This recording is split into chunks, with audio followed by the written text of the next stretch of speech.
What's up, everybody? Welcome back to another episode of the 10-7 MMA podcast here with myself and Justin James. And by the way, we were just chatting. We figured, hey, let's just start the show and let's start talking about this. You got a fight before we get into anything else. You got a fight coming up this Saturday, in LA at the Commerce Casino. I'm going. A bunch of your crew is coming out to support you. Is that right? And tell us a little bit about this fight. Man, I'm so excited, dude. It's, this fight has, I've been tossing around if I'm getting back in the ring or not getting back in the ring for the last 2 years.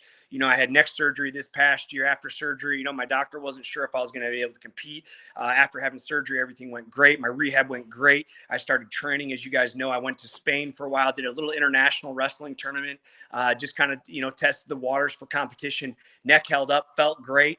And, I got this opportunity to fight Chris Taco Padilla, super tough California kid. We were trying to book a fight about 5 or 6 years ago. He kept turning it down. All I can think is that he thinks that, I'm on a little bit of a skid right now. I'm an old man and he's going to come in and take the story. But, unfortunately, there's levels to this game. And I just feel I'm a level above Chris Padilla.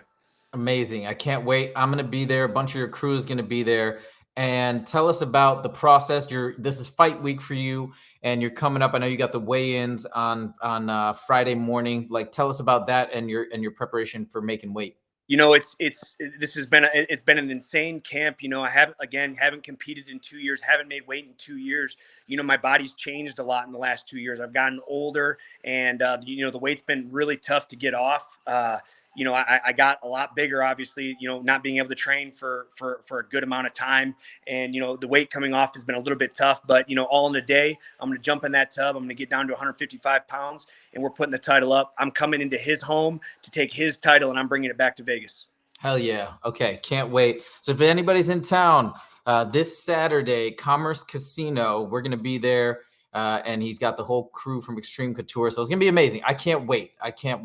And another thing I didn't realize, I got to tell you, I don't know if you realize this or not, the Islam fight is in the morning because it's in Abu Dhabi time. So I'm going to be So like I'm gonna watch it because I was thinking I'd maybe watch like the Khamzat fight on my phone or something, but I'm like, oh, that makes sense. They thought about it. They didn't want to overlap with the UFC. UFC's in the morning. So, anyways, just as an aside, because we're gonna talk about UFC 294. Obviously, so many major things have happened. Before we jump into that, I want to talk about this Misfits card. I want to talk about Dillon Danis.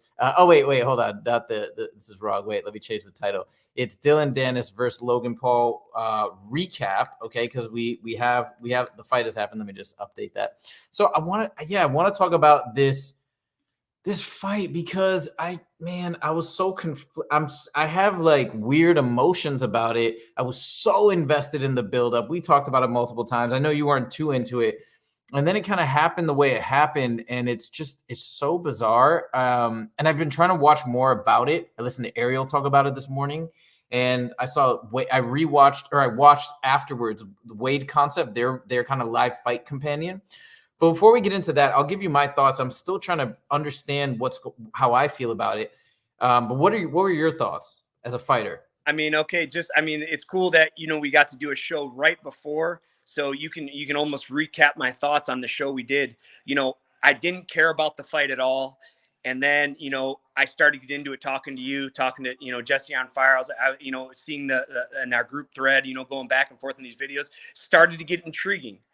And then he hit him with the microphone. And once he did that, I lost all interest. I told you, it's like, all right, it's becoming too much of a circus now. This is WWE. And, that night of the fight, I went back through our texts and I highlighted the text that said, I bet that he's going to do something outlandish to get disqualified, because if he gets disqualified, he didn't lose the fight. So technically he's going to be, oh, you never beat me. It was a DQ. I knew he was going to do something fucking stupid. I didn't even tune in. Like I said, when the buildup, I didn't care about the fight at first. And then watching the videos and talking to you and talking to Jesse, I was like, all right, well, actually, I'm kind of intrigued by this. And then as soon as he hit him with the microphone, I was like, all right, well, I already know what's going to happen. He's going to shoot a takedown. He's going to go for a guillotine. I thought he might like Eminari roll and go for a leg lock or something stupid.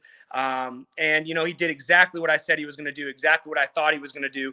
It's a big disappointment to the sport. It's a big disappointment to all the fighters. It's a big disappointment to everybody that put money in. How much is that pay-per-view? $75? Like, what a waste of money. I hope Dillon Danis doesn't get another shot.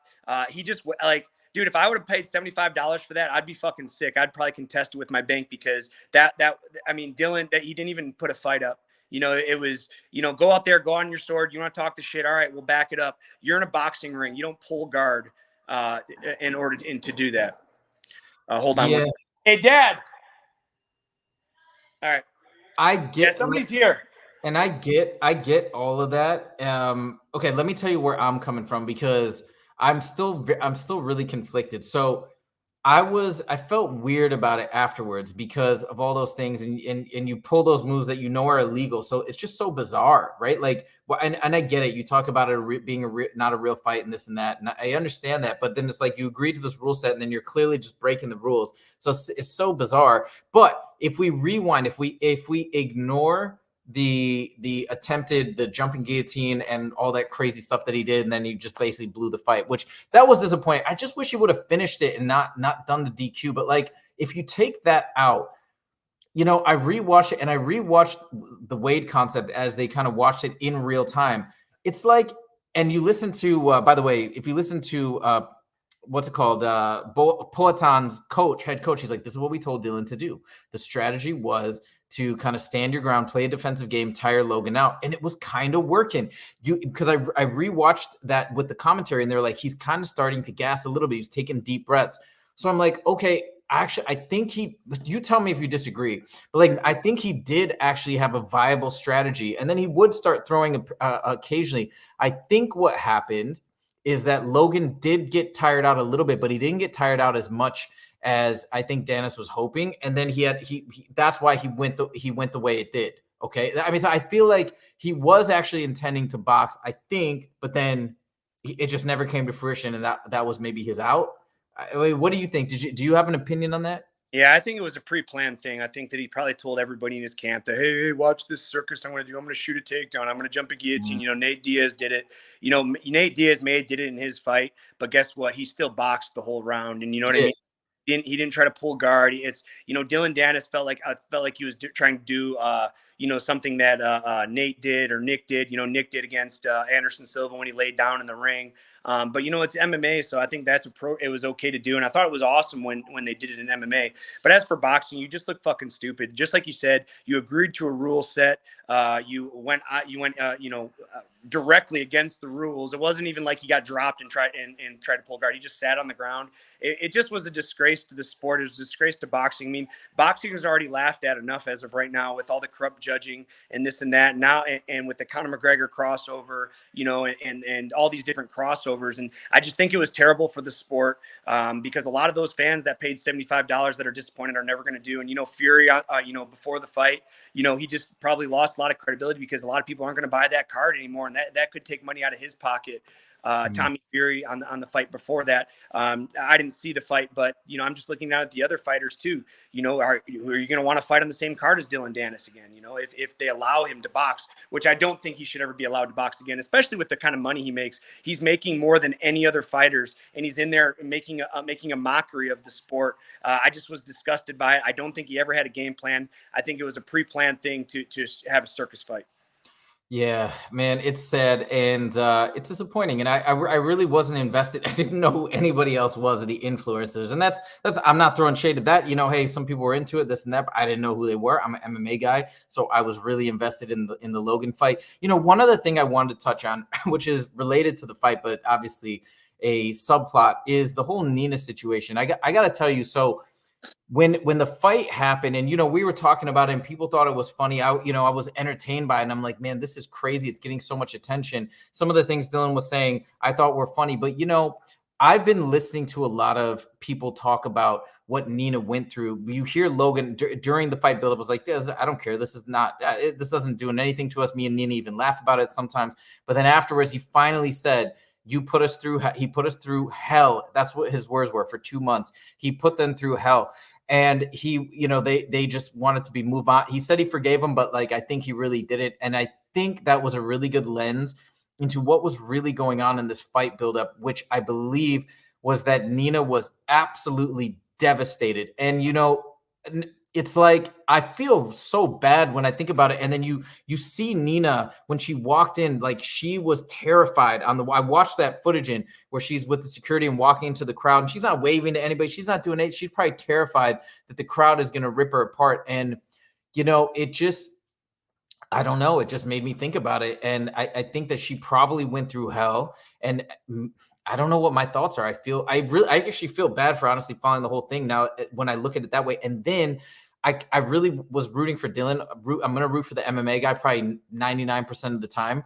But then you think like, hey, he pulled it off. He protected his girl. He saved his girl. And like, it's kind of amazing that he went through it and he went through all that stuff. He put up with it. He defended her and kind of saved her. I mean, I don't know. Anyways, I just want to get your thoughts on this from the fighter perspective, like imagining that would be your girl in this whole, I mean, I don't know. What do you think now as we look back at everything that transpired and kind of the dud of the fight that it was? Well, I understand the buildup, that he wanted to sell tickets. He got people interested in the fight by this. So I understand and I respect that. And, I've done low blows to my opponents before. Me and Carl Deaton went back and forth. I even talked about him being Indian and this and that. And I got a lot of flack for it. But it wasn't supposed to be disrespectful. It's just I'm trying to sell a fight. And, to an extent, he was trying to sell its fight too. Did he play on the line? Yeah, he totally played on the line. But now the fight's over. Is he going to continue on it? I think if he drops it, I think it should just be brushed under the rug. But if he doesn't drop it, I mean, if I was Logan, I mean, this now we're going above and beyond disrespect, and he deserves to get punched in the mouth, almost like a Jorge Masvidal, Colby Covington kind of aspect, because the fight's over. Dillon had his chance to do what he did, and Dillon seems like such a pussy to me. He could see Logan out and start talking shit. He gets cracked in the mouth, and he's going to file a assault charge. It's just, people are getting too comfortable behind a keyboard. And, look, Logan should have had every round in there to destroy Dillon's face. And, Dillon copped out early for the disqualification.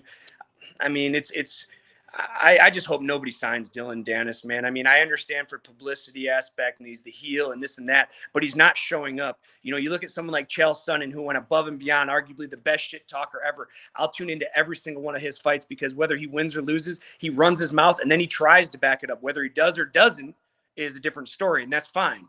But he tries to. I mean, he took Anderson Silva out for 4.5 rounds before he gets submitted with the last 30 seconds. I mean, that's arguably one of the greatest fighters of all times after all that shit talk. Now, if Dillon Danis goes in there and tries to box Logan and he loses a decision or something, at least he went out on a shield.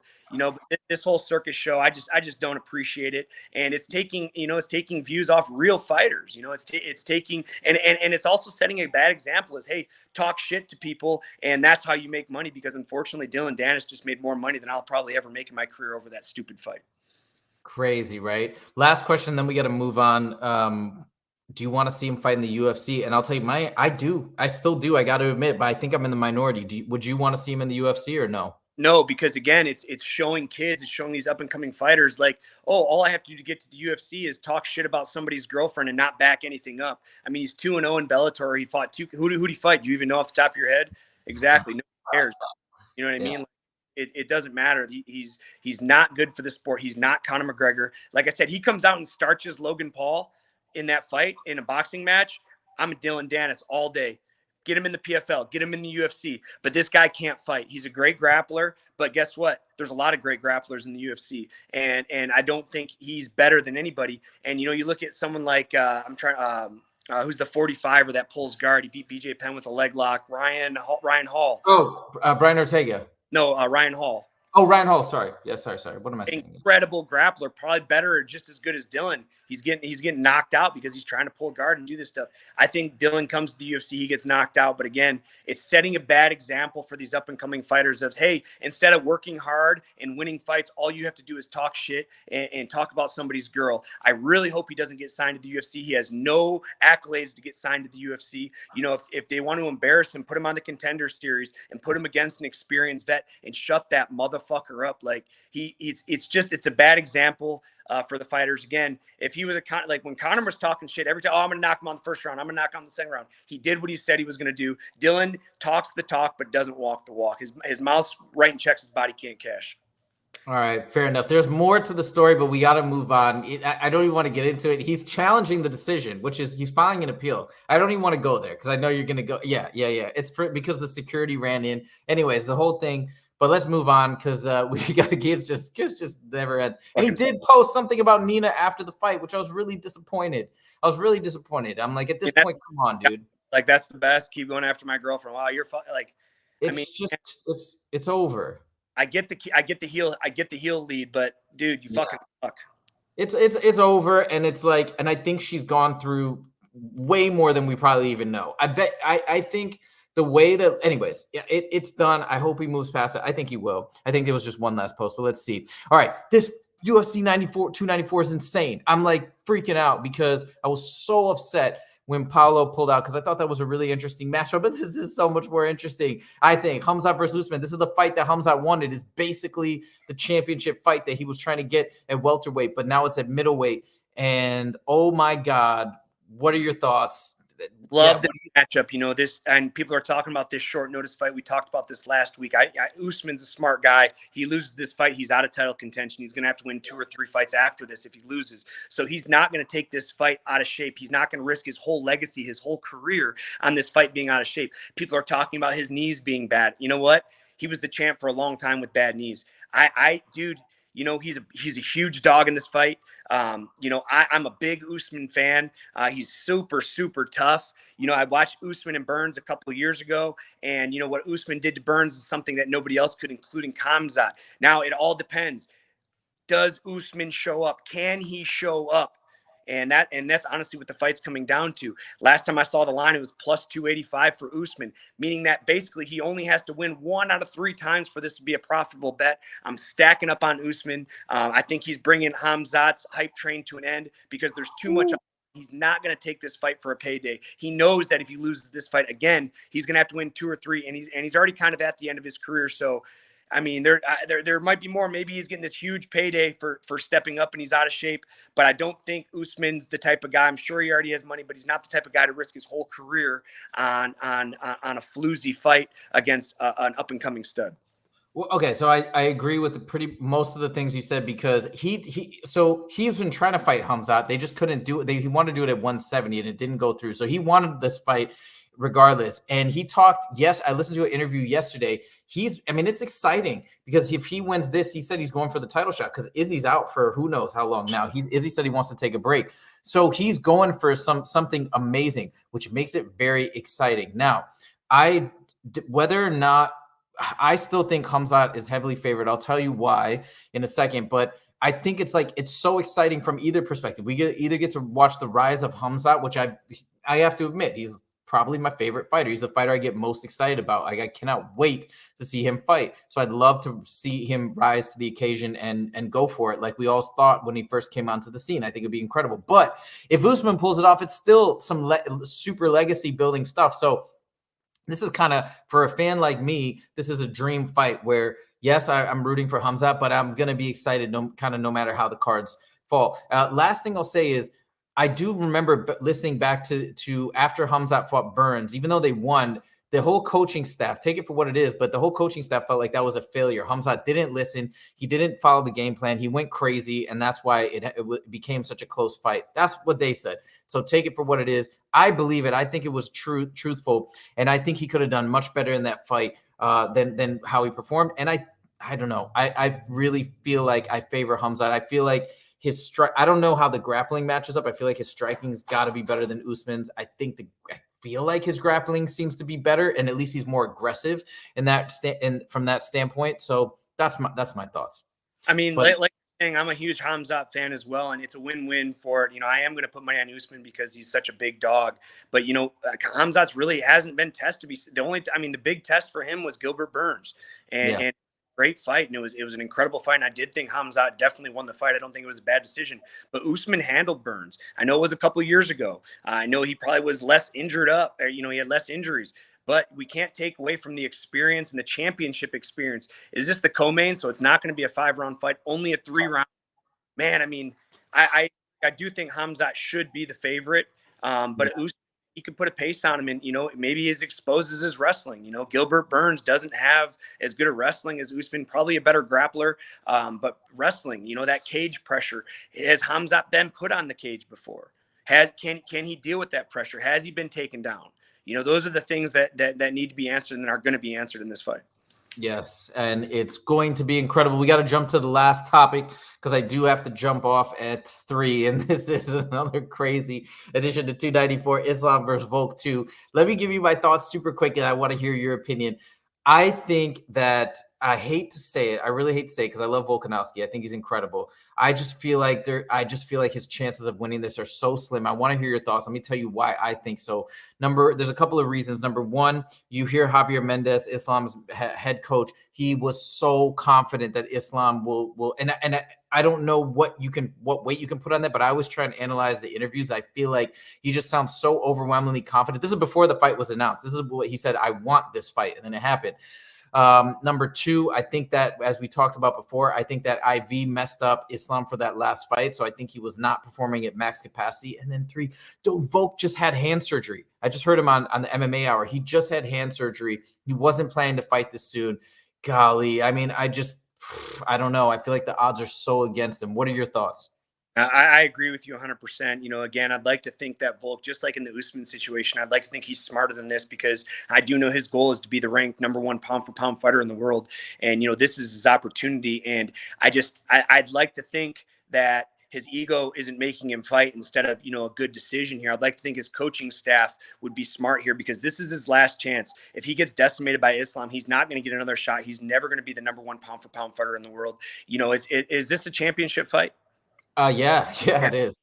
He has a chance to be the 2-time champ here. And, you know, if he loses again, he's not going to have that opportunity again, at least for a long while. And, you know, I agree with you. Like I said, I think Islam's a huge favorite here. I just don't know what Volk is thinking in his head, or what his camp is thinking, because obviously they're not going into this fight thinking they're going to lose. They have a game plan. They have, maybe, like I said, Chael Sonnen said, you know, 6 weeks ago that Oliveira wasn't going to fight.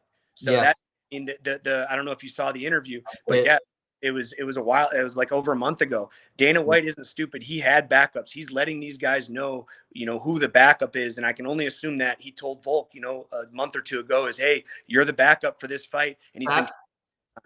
That might be true. Okay, so that is a fair point, and maybe they have been prepped. I actually that's a very good point.